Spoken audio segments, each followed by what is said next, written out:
특별히 우리는 복음서를 살펴볼 때 우리가 가져야 될 매우 중요한 관점은 그리스도가 어떤 분이신가 하는 것입니다. 성경을 읽을 때 우리의 계속 관찰하는 주목해야 되는 핵심은 그리스도가 어떤 분이신가 하는 것입니다. 예수님의 공생애가 활발하게 펼쳐지면서 이목을 집중시키죠. 그래서 많은 사람들이 몰려들었습니다. 병낫게 하고 귀신을 쫓아내고 그 가르치시는 것이 권세가 있고, 그러니까 아마 엄청난 인산인해가 예수님에게로 몰려들었습니다. 자연히 제자들도 굉장히 바빴겠죠. 그래서 오늘 이 본문 앞부분에 보면 식사할 겨를도 없었다 그랬습니다. 얼마나 이제 일이 폭주했는지를 보여주죠. 그런데 예수님이 제자들에게 잠깐 쉬도록 말씀을 하시고 제자들이 휴식하도록 이렇게 말씀하시는 대목이 앞부분에 나옵니다. 예수님이 역시 이제 사역을 하시지만 또 쉼과 균형을 잘 가지신 분이시다는 걸 보여주고 있고요. 오늘 이 본문에서 앞부분에 나오는 예수 그리스도는 안식을 주시는, 안식을 원하시는 주님이십니다. 그래서 겉으로 드러난 삶과 또 숨겨진 삶, 노출과 숨겨짐, 이것을 잘 균형 잡힌 사역을 예수님이 하셨다는 것을 보여주고 또 안식을 귀중하게 여기신다 하는 것을 말씀하고 있습니다. 자, 그 안식 안에 오늘 이 오병이어 사건이 이제 들어 있습니다. 오늘 이제 우리가 다루는 핵심적인 내용은 오병이어 사건인데요. 이 오병이어는 사복음서에 다 기록이 되어 있습니다. 마태, 마가, 누가, 요한복음. 사복음서에 다 기록된 사건이 그렇게 많지 않습니다. 그런데 오늘 오병이어는 너무 유명한 사복음서에 기록이 되어 있습니다.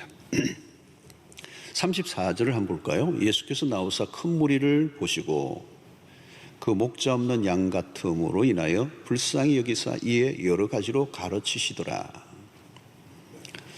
여러분, 여기에서 우리가 좀 봐야 될 대목이 뭐냐면 예수께서 큰 무리를 보시고 그 목자 없는 양 같음으로 인하여 불쌍히 여기사라는 대목입니다. 여기 우리가 주목해야 될 단어가 불쌍히 여기사라는 것입니다. 자, 이것은 무리를 바라보시는 예수님의 마음입니다. 마음. 왜 불쌍히 여기셨는가? 목자 없는 양 같음으로. 자, 우리는 이 양을 키우는 걸 본 적이 별로 없어서 잘 모르는데, 이제 이스라엘, 팔레스타인이나 또 요즘도 뉴질랜드나 또 호주의 아웃백에 가면 양을 키우는 모습을 봅니다. 자, 목자 없는 양. 이건 한마디로 뭘 말하느냐면 유리방황하는. 목자가 없으면 양은 스스로 먹이를 구하러 다녀야 되죠. 그런데 이 팔레스타인의 지형은 그렇게 목초지가 널려 있지 않습니다. 곳곳에 흩어져 있는데 양이 스스로 그 목초지를 찾아갈 수 없습니다. 이게 목자가 없는 양은 그 한마디로 가장 불쌍한 상태입니다. 그리고 맹수의 위협도 있고, 그리고 스스로 먹이를 찾을 수 없기 때문에 죽을 수밖에 없는 운명과 같은. 예수님은 왜 그 큰 무리를 보시면서 목자 없는 양 같음으로 불쌍히 여기셨다는 거예요. 이것은 큰 무리, 지금 거기에 있는 눈앞에 있는 무리도 포함되겠지만 이 불쌍히 여기심은 사실은 그 당시 이스라엘의 민족 전체를 향한 목자가 없는 그런 백성들의 모습이고, 더 크게 확장하면 온 인류를 포함할 수가 있겠습니다. 목자가 없는 양과 같은 사람들을 불쌍히 여기셨다. 목자가 없는 비참한 삶의 모습을 주님이 바라보셨다는 겁니다. 자, 오늘 여기서 불쌍히 여기다라는 이 말을 우리는 많이 다른 표현으로 쓰기도 하는데요. 긍휼이라는 단어입니다. 긍휼.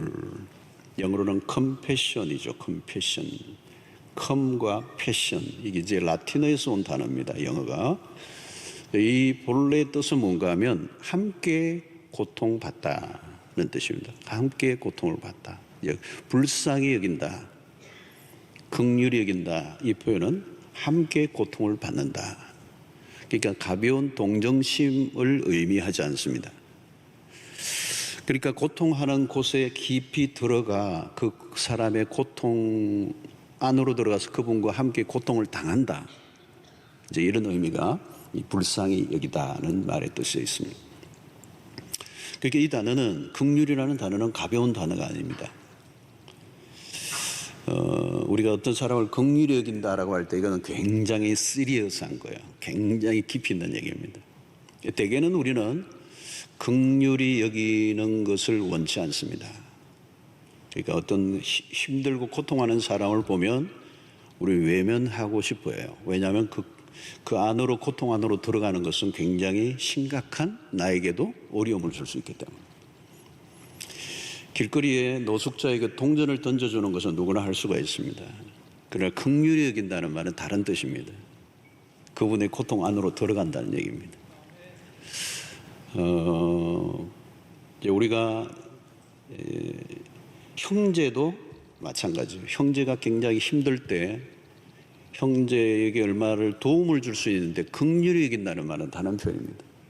그 형제의 고통 안으로 내가 들어갈 수 있는가? 쉽지가 않죠, 여러분. 예수님의 사역의 중심에가 뭐가 있느냐면 이 긍휼이 있습니다. 그래서 우리는 하나님을 가리켜서 긍휼의 하나님, 또 긍휼의 풍성하신 하나님, 이런 표현을 많이 쓰죠. 그러니까 하나님의 성품의 중심에 긍휼이 있습니다.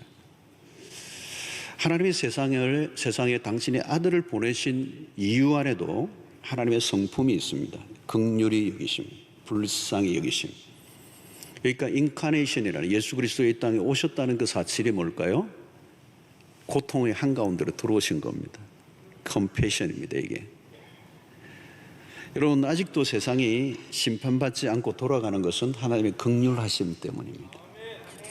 하나님의 긍휼이 없었다면 우리도 오늘 존재하지 않습니다. 그래서 우리가 구원받았다는 것, 또 우리가 여기 살고 있다는 것, 다 하나님이 우리를 불쌍히 여겨주셨기 때문이다. 그럼 우리가 하나님으로부터 배워야 될 매우 중요한 것 가운데 하나가 긍휼이라는 단어입니다. 긍휼. 하나님의 은혜라고 얘기할 때 그 은혜의 한가운데 긍휼이 있습니다. 자, 하나님의 긍휼은 피상적인 동정심과 거리가 먼 것입니다. 그런 관점에서 보면 오늘 교회 안에서도 사역자를 고를 때 유능한 사람인가, 우리는 주로 거기에 관심이 많이 있죠. 능력 있는 지도자. 세상은 그렇죠. 능력이 있으면 되는 겁니다. 그 이상 능력이 있으면 되는 거예요. 그러나 여러분, 이 능력만 강조하면 위험합니다. 능력은 결과에 초점을 맞추고 있습니다. 목적을 이루기 위한 수단과 방법이 강조되고 전략과 기술이 중요하죠. 거기에 욕심까지 끼어들면 조작이 들어갑니다. 이것은 세상에서 일어나는 일이에요. 그런데 교회는 달라야 합니다. 교회도 그런데 세상과 비슷하게 접근할 때가 참 많습니다. 오늘날 교회가 목회자를 청빙하거나 일꾼을 세울 때 중요한 기준을 교회를 성장시켜줄 사람을 찾습니다. 교회를 전반적으로 운영을 잘 해줄 사람을 찾아요. 그토록 표현은 하지 않지만 효율적인, 생산적인, 그리고 전문성을 갖춘 사람을 요구하죠. 그러나 교회는 목회 전문가보다 우리 오늘 이 본문을 보면 그가 긍휼의 마음을 가지고 있는가? 긍휼의 마음이 빠지면 교인들을 기능적으로 대하게 됩니다. 양을 숫자의 개념으로 다루면 목회는 비즈니스가 될 수가 있습니다. 자신도 모르게 비인격적 용어들을 사용하게 되죠. 비즈니스 세계로 가면 90% 목표 달성을 성공이라고 할 수 있습니다. 그러나 하나님의 일은 달라요. 영적 세계에는 성공이라는 개념 자체가 없습니다. 주님은 누가복음 15장에 이런 양 비유에서 잃어버린 한 마리의 양을 찾아놨습니다. 99마리를 들에 두고. 생산성에 있어서는 문제가 있는 행동입니다. 주님은 수의 개념으로 보지 않으셨습니다. 99마리를 유지한 것이라면 세상적인 비즈니스로 보면 성공한 것입니다. 그러나 주님은 잃어버린 한 마리에 대한 그 목자의 심정을 누가복음 15장에서 강조합니다. 바로 이것이 긍휼입니다. 예수님은 전혀 다른 접근을 하고 계시죠. 자, 우리 교회 같이 큰 교회는 자칫하면 경영이나 관리의 운영 방식을 따르기가 쉽습니다. 거대한 조직 유지나 행정적인 기능이 강조되면 우리도 모르게 교회는 세상의 조직을 닮아가게 됩니다. 주님의 사역의 중심부에는 뭐가 있느냐 하면 긍휼이 있습니다. 프로그램을 얼마나 잘 다루는 유능한 사람인가 보다 사람을 대하는 태도. 여러분, 예수님은 사람을 어떻게 대하셨습니까? 히브리서 4장 15절에 보면 우리에게 있는 대제사장은 우리의 연약함을 동정하지 못하실 리가 아니요 모든 일에 우리와 똑같이 시험을 받으신 이로되 죄는 없으시니라. 이 백성들의 연약함과 아픔에 공감할 줄 아는 분이셨다. 고통당하는 백성에 대한 아픔을 가지고 계셨다는 것. 그래서 하나님이 사용하시는 사람은 긍휼의 마음을 가지고 있는 사람. 긍휼의 마음을 가져야 하나님의 동력자가 될 수가 있어요. 긍휼의 마음이 가는 곳이 부르시는 곳이에요. 불쌍히 여기는 마음을 가질 때 우리는 거기에서 책임의식을 느끼게 되죠. 그 고통 안으로 들어가려고 해야 하는 것이죠. 다른 사람은 전혀 못 느끼는데 나에게는 아픔으로 다가온다면 그것이 부르심입니다. 애굽에서 노예 생활을 하던 히브리 민족에 대한 고통이 하늘에 상달됩니다. 하나님이 당신의 백성들의 고통을 들으시고 하나님이 그 고통을 이렇게 품으신 거예요.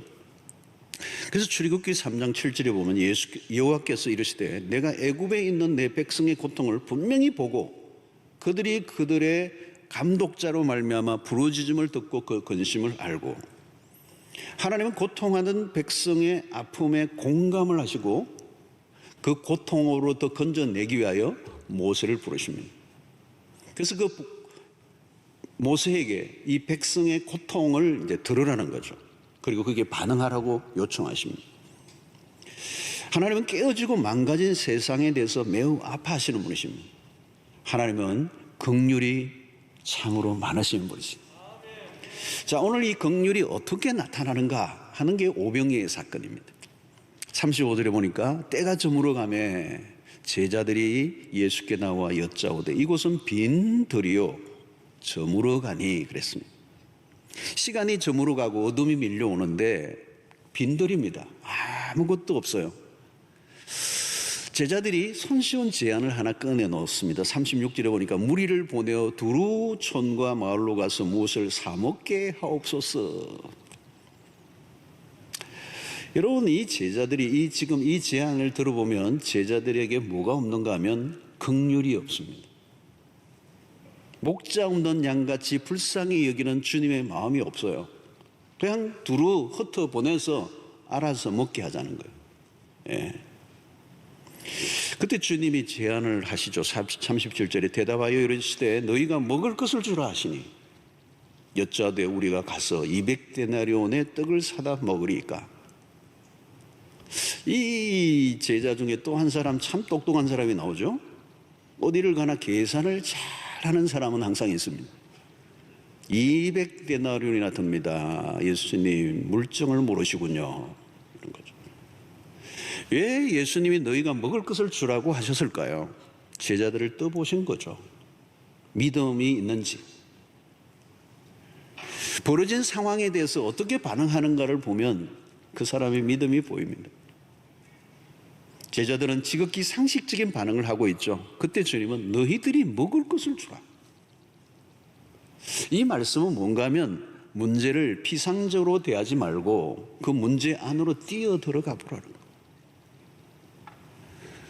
제자들은 자신들과 상관없는 문제로 취급을 하고 있고 매우 사무적인 접근을 하고 있습니다. 대화를 해보면 금방 느낍니다. 문제를 지금 풀려고 하는 건지 빨리 지나가기를 원하는 건지. 여기에 핵심이 뭐냐? 긍휼입니다. 긍휼. 주님은 긍휼의 마음을 갖고 있어요. 제자들은 백성에 대한 긍휼이 없어요. 여러분, 긍휼의 마음을 가지면요, 이게 눈에 들어와요. 눈에 들어와요. 할 일이 눈에 들어와요. 요즘 코로나 팬데믹으로 참 어려움을 많이 겪고 있고 우리 교회 사역도 사실 많은 게 이렇게 제한을 받고 있습니다. 그런데 이 긍휼의 관점으로 보면 이전보다 할 일이 더 많아요. 그래서 우리 사역자들 가운데 이전보다 더 바쁜 분들이 많아요. 너무 보이는 거죠. 긍휼의 마음을 가지면 그 긍휼이 소명자로 살게 하는 것입니다. 오병이의 기적은 어떻게 일어났습니까? 그러면 누군가 보리떡 5개와 물고기 2마리를 주님에게로 가져왔습니다. 참 작고 초라한 것이죠. 그러니까 오병이어라고 하는 것은 소년의 한 어린아이가 먹는 한 끼 분량입니다. 이게 보리떡 5개라고 하지만 뭐 우리같이 막 파전같이 이렇게 큰 게 아니에요. 아니면 우리 오늘 요즘 떡갈비 이런 게 아니에요. 아주 초라한 그런 떡이고 물고기 2마리도 어마어마한 이런 참치 이런 게 아니고요. 멸치 이런 거예요. 그러니까 아이가 먹는 이 오병이어니까 너무너무 초라한 겁니다. 그런데 그것과 뭘 비교하고 있느냐면 5,000명, 남자만 5,000명이었더라 그래요. 남자라고 여기 표현은 성인 남자를 말합니다. 그러니까 아이들과 여자를 포함하면 2만 명 정도를 추산하는 거죠. 그러니까 남자라는 말은 장정 5,000명을 얘기합니다. 그런데 어린 아이가 가져온 오병이어는 그 장정 5,000명과 이게 너무 대조를 이루는 겁니다. 어른 한 사람에게는 기별도 안 가는 분량이라는 말이죠. 그러니까 인간적으로 보면 결론이 금방 나오는 것입니다. 그런데 여러분 우리가 놓치지 말아야 할 것은 주님이 그것을 사용하셨다는 것입니다. 인간적으로 보기에 초라할 수도 있어요. 언제나 그렇습니다, 여러분. 하나님은 세상이 하는 방식과 전혀 달라요. 세상을 보면요, 뭐든지 삐까번쩍해요. 처음에는 대단하고요, 화려하고요, 웅장하고요, 세계 최대 이래요. 근데 나중에 보면요, 다 용두삼이에요. 나라도 정권도 사업도 모든 걸 보면요, 처음에는 대단한데 나중에 보면 다 용두삼이에요. 그러나 여러분, 하나님의 역사의 시점은 거창한 게 하나도 없어요. 작고 초라해요. 겨자씨같이 미미하고, 골리앗 앞에 선 다윗도 마찬가지죠. 아주 초라해 보이고요, 그가 들고 있는 것도 무기도 아니에요. 우리말로는 짱돌이에요. 근데 골리앗을 넘어뜨리는 거예요. 예수님은 마국간에서 나셨어요. 기독교의 역사의 출발은 미미합니다. 오늘 오병이어는 어떻게 보면 예수님의 제자들의 모습입니다. 갈릴리의 촌부들이에요. 보잘것없어 연약한 질그릇과 같은 사람들입니다. 그런데 베드로 어떻습니까? 사도행전 초반부에 보면 설교하는데 하루에 3,000명이 회개하고 돌아오는 역사예요. 여러분, 주어진 현실이 미미하다고 낙심하지 마십시오. 현재 내 상태 조건이 너무 부족하다고 자학하지 마세요. 오늘 여기에 오병이어가 어디로 옮겨지는가가 중요해요. 그 오병이어가 주님의 손으로 옮겨지는 순간, 그 순간 땅의 일이 하늘의 사건으로 변하는. 여러분, 무엇을 가지고 있는가 보다 누구와 연결되느냐에 있습니다. 내가 움켜쥐고 있으면 그것으로 끝납니다. 진짜 소년이 먹고 끝나버릴 것이지만 주님에게로 넘길 때, 주님의 손에 쥐어줄 때 새로운 역사를 만들어내는, 상상을 넘어서는 정식이 맥시마이저가 일어나는 역사가 있게 되는 것입니다. 자, 오늘 이 오병이어 사건은 하나의 상징성을 가진 매우 중요한 사건입니다. 자, 이 사건은 예수님이 무리들이 먹을 것이 없기 때문에 먹을 것을 배불리 주었다라고 하는 이상의 의미가 있습니다. 오늘 41절을 여러분 보십시오. 41절을 보는 동안에 동사를 잘 주목하십시오. 예수께서 떡 5개와 물고기 2마리를 가지사가 아니고 가지사. 영어로 take예요. take, 그죠? 그 다음에 하늘을 우러러 축사하시고 bless. 떡을 떼어 동사죠. break, 떼어. 그 다음에 제자들에게 주어 give. 사람들에게 나누어 주게 하시고 또 물고기 2마리도 모든 사람에게 나누어 주셨다. 여기 가지사 축사하시고 떼어 주시다라고 하는 단어들. 근데 흥미로운 것은 이 동사들이 주님의 마지막 만찬에서도 동일하게 사용하신 동사예요. 무엇을 얘기하는 걸까요, 여러분? 이 떡을 떠는 행위와 그리스도의 십자가의 죽으심은 같은 의미, 상징을 말하는 거예요. 이게 떡을 떼는 사건은 상징적인데 떼는 사건이 그리스도의 육체의 찢어주심, 십자가를 의미하는 것입니다. 여러분, 우리가 성찬식을 할 때마다 시각적인 겁니다. 왜 여러분 성찬식 할 때 떡을 두고, 요즘은 그냥 하는데 우리가 좀 사람이 좀 적을 때는요, 큰 빵덩어리 하나를 툭 떼면서 해야 그게 실제적인 거예요. 우리는 조그만하게 만들으니까 실감이 안 나는, 자신은 떼는 작업이 있어야 돼요. 예수님이 그렇게 하셨거든요. 큰 빵덩어리를 떼사. 이게 왜냐하면 예수님의 육체를 찢으시는 사건을 시각화하는 것입니다. 그래서 예수님이 마지막 때에 떡을 떼시며 만찬 때도 받아 먹으라, 이게 뭐라고요? 내 몸이니라 그랬어요. 그러니까 주님은 당신의 몸을 나누어 주고 있는 것이죠. 이것은 이스라엘 백성들이 광야에서 만나를 먹는 사건과도 연결이 되는 겁니다. 하나님이 매일 만나를 하늘로부터 내려주셨습니다. 그러나 이스라엘은 그 만나의 의미를 몰랐어요. 이것을 요한이 좀 더 구체적으로 가르쳐주고 있습니다. 요한복음 6장 49절을 보면 너희 조상들은 광야에서 만나를 먹었어도 죽었거니와 그랬어요. 매일 하나님이 만나를 내려주셨는데도 그들은 죽었다는 의미가 뭘까요? 자, 오병이어의 기적만 보고 한 끼 해결한 것으로 만족하고 끝난다면 이것은 예수의 기적을 놓친 것입니다.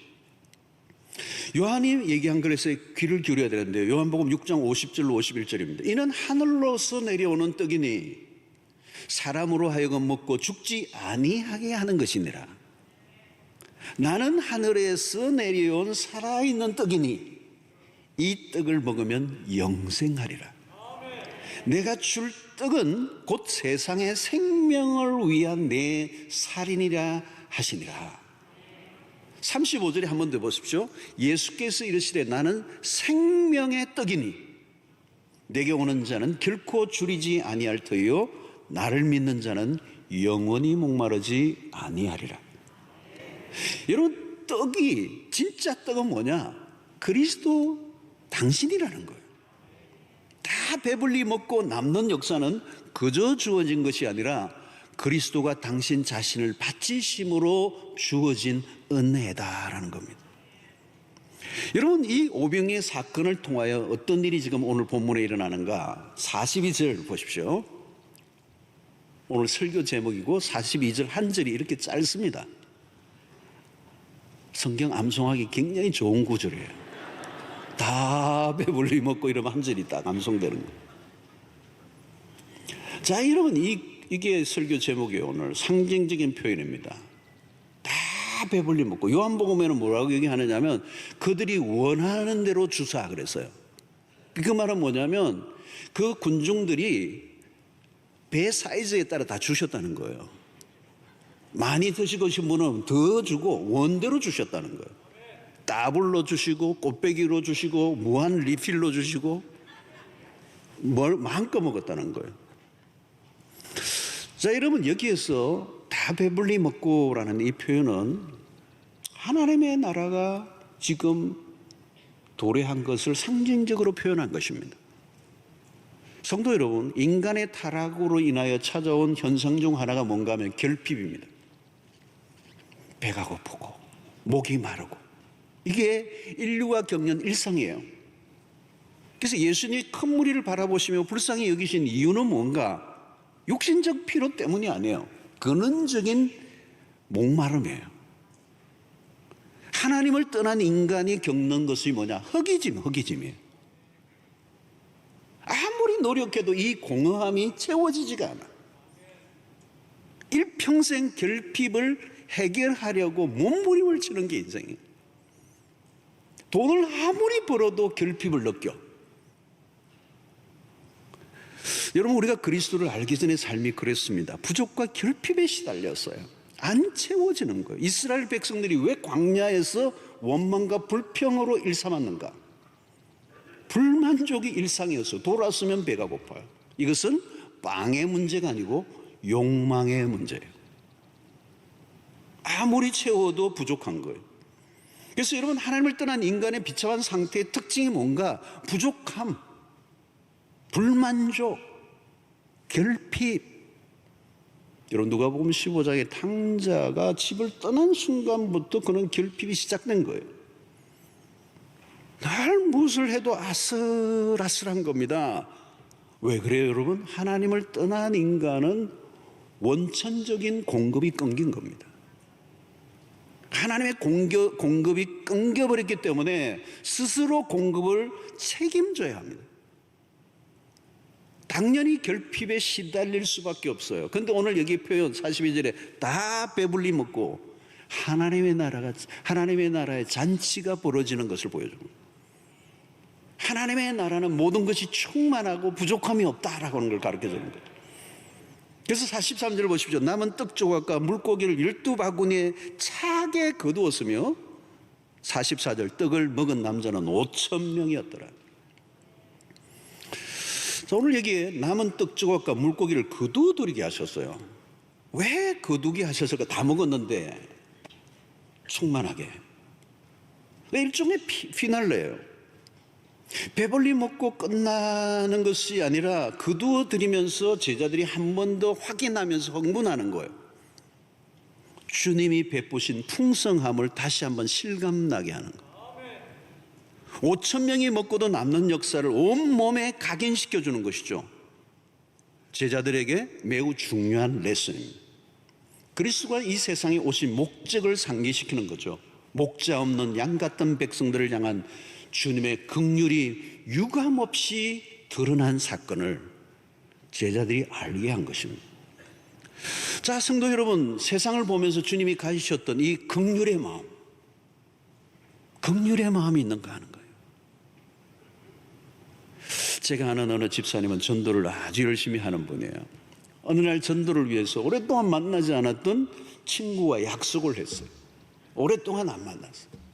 그 친구가 예수를 안 믿으니까 만나서 이제 전도를 해야 되겠다 하고 약속을 했는데 그 집을 딱 찾아갔는데 입구를 보면서 어마무시한 거예요. 너무 대단하게 사는 거예요. 어마어마한 거예요. 들어가면서 기가 죽기 시작하는 거예요. 그 전도지를 들고 갔다가 집어넣어놓고 일단 가방에다 집어넣어놓고 잘못하면 안 되겠다는 거예요. 그래서 그 집에 갔다가 입도 뻥끗 못하고 대접만 받고 온 거예요. 그 집으로 오는데 내심 저 친구 되게 잘 사네. 잘 산다는 표현이 참 이상해요. 근데 잘 사네. 부러워지더라는 거예요. 그 집에 돌아와서 한참 시간이 지나고 정신이 번쩍 든 거예요. 내가 왜 미쳤지? 그걸 부러워하고 내가 전도를 못하고 오히려 쫄려서 왔다는 거예요. 그런 그리스도 안에서의 부유함이 무엇인가를 놓치는 순간 세상의 화려함에 기가 죽었던 거죠. 사랑하는 성도 여러분, 세상을 자세히 들여다보셔야 돼요. 세상 안에 진정한 만족이 있는가? 가지고 있지만 더 가지려고 몸부림을 치는, 그게 무슨 만족이 있겠어요? 결핍이 있을 뿐입니다. 최근에 말기암 환자들을 지켜본, 그러니까 이 종양 전문 의사로서 말기에 매일 이제 최종적으로 며칠 안 남은 환자들을 돌보는 그 의사분이 있어요. 그분이 이제 그 숱한 말기암 환자들이 죽음 직전에 죽는 과정에서 일어난 얘기들을 책으로 지었어요. 어떤 분은 이런 분이 있는 거예요. 말기암으로 죽기 직전에 병상에 누워 있는데 병문안 온 동생에게 내 돈 2억 내놔. 지금은 다 꼽아놨어요. 지금 다 꼽아놔가지고 지금 막 힘도 없어. 근데 막 최후의 힘을 다하여 2억 내놔 그랬어. 소리를 질렀어. 그리고 그분이 이틀 후에 돌아가셨어요. 이틀 후의 모습이, 이틀 전의 모습이요. 지금 내일 모레 돌아가실 분이 마지막까지도 2억을. 여러분 참 비참한 모습 아닐까요, 여러분? 하나님으로부터 공급이 끊기는 순간 인간은 결핍 의식에 시달리는, 죽을 때까지 움켜쥐는 것. 여러분 가장 불행한 것은 뭔가 하면 인간답게 살아가지 못하는 것. 저주 아래 사는 인간은 불행이 겹겹에 둘러싸여져 있다. 겉으로 보면 여러분 멀쩡해 보입니다. 그러나 한꺼풀만 벗겨보면 불쌍한 영혼들이 얼마나 많은지 모릅니다. 여러분 인간은요 참으로 허망하게 살다가 갑니다. 돈은 많고 세상적으로 다 갖추고 있는데 불쌍한 영혼들이 얼마나 많은지. 여러분 그래서 결국은 죄의 종으로 사는 거예요. 썩어질 것의 종로로 타는, 로마서의 표현대로라면 8장의 표현대로라면 썩어질 것들의 종로로 타는, 내 안에 욕망을 다룰 능력이 전혀 없으니 결국은 염려와 걱정 속에 살다가 가는 것입니다. 왜 하나님이 광야에서 이스라엘 백성들에게 만나를 쌓아두지 못하게 하셨는가? 매일 주시겠다고 쌓아두지 말라고. 그런데도 그들은 염려하고 쌓아요. 막 눈에 보이는 데를 걸러가 쌓아놓는 거. 매일 또 주신다는데. 하나님에 대한 불신앙 때문에 매일 소나기같이 만나를 내려주셔도 그들은 결핍의 문제가 해결되지 않는 거예요. 하나님이 없는 인생이 그냥 불쌍한 영혼이래. 매일 걱정하고 아무리 많아도 만족하지 못하고 연명해 살아가는 인생들. 자기의 욕심을 채우려고 수단과 방법을 가리지 않고 발악을 하며 살아가는 사람들. 얼마 되지 않은 돈 때문에 형제지간에도 원수가 되어 살아가는 사람들. 여러분 돈은 가지고 있는데 평안이 없고 날마다 전쟁터같이 살아가는 사람들. 자세히 보면 인간의 상태는 참으로 비참해요. 지금 세상에 왜 이렇게 망가졌는가? 여러분 앞으로도 여러분 더 망가지지 않을 이유가 없는 세상을 우리가 살고 있습니다. 그러므로 신자가 제대로 세상을 바라보면 불쌍히 여기는 마음이 일어나야 돼요. 우리가 세상에 줄 것이 있어요. 세상에 우리에게 줄 게 아무것도 없어요. 우리가 세상에 줄 것은 바로 예수 그리스도이다. 처음 예수를 믿게 되었을 때 기쁨을 여러분들 기억해 보십니까? 여러분 처음 예수를 믿고 내가 그 예수로 환희에 빠져 있을 때 세상의 모든 것을 다 가진 것 같은 그 기쁨. 그냥 모든 게 나를 얽매고 있던 게 다 풀려지는 그 자유함. 그냥 감사가 나오고요. 감사가 막 넘치는 거예요. 원망과 불평이 다 사라져.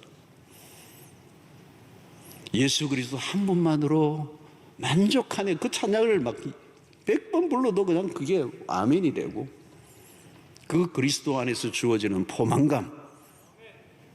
다윗의 고백처럼 여호와는 나의 목자시니 내게 부족함이 없으리로다. 여러분 이게 오늘 42절에 다 배불리 먹고예요. 단순히 육체적인 배만을 의미하지 않습니다. 총체적인 총체적인 만족. 바울은 그리스도 안에서 충만함을 강조합니다. 여러분 골로새서 2장 9절로 10절 보십시오. 그 안에는 신성의 모든 충만이 육체로 거하시고 너희도 그 안에서 충만하여졌으니 그는 모든 통치자와 권세의 머리시라. 에베소서 1장 23절에도 교회는 그의 몸이니 만물 안에서 만물을 충만하게 하시는 이의 충만함이니라. 이 심오한 말씀이라 아멘이 좀 적은 것 같긴 한데요. 이게 오면 이 충만이라는 단어가 계속 나오고 있어요, 여러분. 충만. 그 안에서 충만하였으니 만물 안에서 만물을 충만하게 하시는 이의 충만이니라. 여러분 이 세상에는 충만이라는 게 없습니다. 부족함만 있을 뿐입니다. 어디를 가도 여러분 뭐가 부족해요? 몇 프로가? 충만이라는 말은 퍼펙트예요. 완성된 거예요. 거기에는 어떤 부족과 결핍도 없는 상태. 그러니까 그리스도가 충만하신 분이고 그 그리스도를 우리 안에 충만히 모실 때 우리에게 찾아오는 감정이 그거예요. 어떤 것도 우리를 부대끼게 할 수 있는 게 없는, 우리를 흔들어 놓지 못하게 하고 우리를 견고하게 만드는 충만을 경험한다는 거예요. 그러니까 복을 받는다는 정도가 아니라 복의 원천이신 하나님이 내 안에 거하신다라고 하는 표현입니다. 우리가 이런 신전에 복을 받으세요, 그건 아주 수준이 한참 떨어져요. 사실은 복의 원천, 복의 근원, 복의 DNA, 하나님이신 분이, 하나님이 내 안에 계신단 말이죠. 여러분, 오늘 우리가 이 세상 속에서 먼저 확인해야 될 것은 내가 예수로 배부른 자인가. 신앙생활이 무슨 추상적인 것이 아니고 오늘 여기 다 배불리 먹고라는 말은 굉장히 하나님의 나라가 구체적으로 우리에게 임했다는 겁니다. 큰 무리들이 다 배불리 먹었다는 이 말은 이미 하나님의 나라가 시작되었음을 말씀합니다. 그리스도와 함께 살아가는 삶 자체가 만족을 주는 것이고 충만을 주는 것이고 안식을 주는 것이고 평안을 주시는 것이고 욕망에 쫓기고 결핍의 악순환에 허덕이는 삶을 청산하게 만드는 능력이 그리스도 안에서 주어진다는 거예요. 그래서 하박국서의 이 마지막 고백이 이런 겁니다. 하박국 3장 17절 18절의 마지막 부분이 너무 멋있잖아요. 노래로도 있지만 비록 무화과 나무가 무성하지 못하며 포도나무에 열매가 없으며 감람나무에 소출이 없으며 밭에 없음이 없으며 없을지라도 나는 여호와로 말미암아 즐거워하며 나의 구원의 하나님으로 말미암아 기뻐하리로다. 이게 빌립보서 4장에서 바울이 내가 어떠한 형편에 처하든지 자족하기를 배웠느니 구약이나 신약이나 하나님의 사람들은 동일하게 경험했던 하나님의 나라라고 하는 것입니다. 난 다른 것 없어도 예수만 있으면 돼. 난 예수가 있어. 그게 신자의 자신감이고 당당함이고 배부름이어야 한다는 거. 예수 곁에 붙어 있으면 충만함이 있다는 거죠. 그분이 복의 근원이시기 때문에 우리의 삶에서 예수님이 주변에 밀려나면 그때부터 바닥을 끓는 것입니다. 인간이라는 존재 자체가 결핍이기 때문에. 사랑하는 성도는 우리를 배부르게 하는 것은 그리스도요, 그리스도의 말씀입니다. 사람은 하나님의 말씀을 먹어야 삽니다. 우리의 영을 살리는 것은 말씀입니다. 말씀으로 영이 살아나면 힘이 나는 거죠. 하나님의 말씀의 인도를 받으면 사는 길이 열릴 줄로 믿습니다. 말씀은 곧 그리스도예요. 그 말씀으로 배를 불리면 충만함이 오는 것입니다. 말씀은 우리를 하나님에게로 인도합니다. 그 하나님은 우리의 아버지가 되십니다. 다 배불리 먹는 삶은 하나님의 아버지 되심을 경험하는 삶이라는 거예요. 하나님이 우리의 아버지가 되신다는 건 끝난 거 아닙니까, 여러분? 광야에서 이스라엘 백성들은 거기까지 눈을 뜨지 못한 것입니다. 매일 내려주시는 만나를 끌어모으려고 애를 썼어요.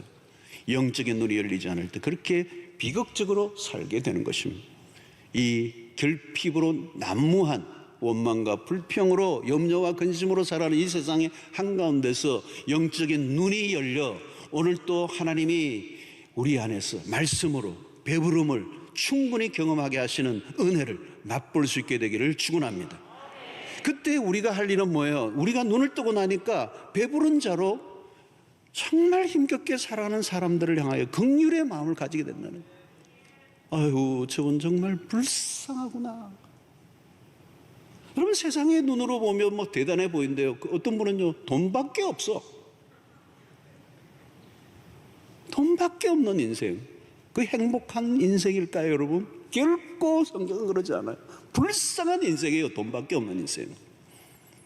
오늘 여러분, 날이 저물어가는 빈들과 같은 목자 없는 양 같은 모습으로 살아가는 세상, 그 세상의 고통을 바라보아야 하는 겁니다. 그래서 고통하는 세상 가운데 우리가 가지고 있는 이 비밀, 복음의 비밀을 알려줘요. 그래서 여러분, 전도한다는 게 그냥 전도가 아니고요, 그냥 불쌍히 여겨서 어떻게 하면 저 불쌍한 영혼을 이 복된 길로 인도할까? 내가 만난 이 예수로 충만한 이 삶을, 이 하나님의 나라를 어떻게 저분도 경험하게 할 건가? 이게 전도죠, 여러분. 성도 여러분, 긍휼의 마음이 있는 곳으로 다가가세요. 우리 어떤 주일학교 교사는 보니까 20년, 30년 본인이 최근에는 암에 걸렸는데도 막 교사 막 못 놓지를 않아요. 계속 아이들을 위하는데 그 뭐예요? 긍휼의 마음이 있는 거예요. 아이들을 보면. 저는 호주에 사역을 할 때도 호주에 한 3년 목표로 옛날에 갔었는데 그 이민자에 대한 아픔을 주시더라고요. 이 긍휼의 마음이 제가 보니 컴패션을 주시는 거예요. 막 유리방황하는 사람들이 막 눈에 보이고 막 펑펑 울었어요. 어느 날 수요일 저녁에. 그래서 저는 한국에 오려고 그러는데 하나님 발목을 잡으시더라고요. 어디 가노 이러더라고요. 그래서 이민 목회 20년 했어요. 그런데 어느 날 지난해 한국 교회에 대한 아픔을 주셨어요. 한국 교회 아픔. 그래서 호주에서도 목회자를 섬기는 일에 아픔을 주셔서 목회자를 섬기를 했고, 한국에 나와서도 나오자마자 목회자를 섬기는 일들, 40대 단임 목사님을 섬기는 일들을 하는 것은 한국 교회에 대한 아픔이 제 안에 서려 있기 때문에 그것을 해결하는 하나님의 부르심이 이제 반응한 것이죠. 사랑하는 성도 여러분, 컴패션, 긍휼, 하나님의 백성들이 그걸 주세요. 왜? 그것은 하나님이 가지고 계신 마음이에요. 그래서 우리를 곳곳에 부르세요.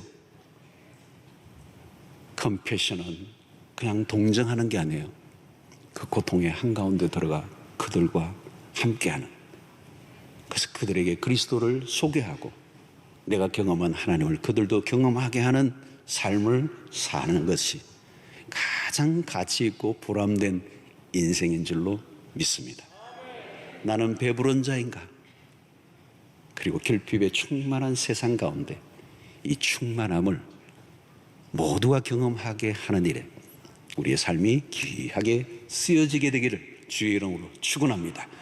하나님 아버지, 오늘 또 우리에게 주신 말씀으로 인하여 다시 한번 우리의 삶을 돌아보게 하시고 5,000명의 그 수 없는 사람들을 배불리 먹게 하셨던 그 충만한 그 은혜가 오늘 우리의 삶 속에서도 그리스도로 말미암아 경험하게 하여 주시고, 우리의 세상의 결핍과 고통 속에 살아가는 수 없는 세상의 사람들을 우리 주님의 마음으로 바라보고 긍휼히 여길 줄 아는 주의 백성들이 되게 하여 주시옵소서. 예수님 이름으로 기도하옵나이다. 아멘.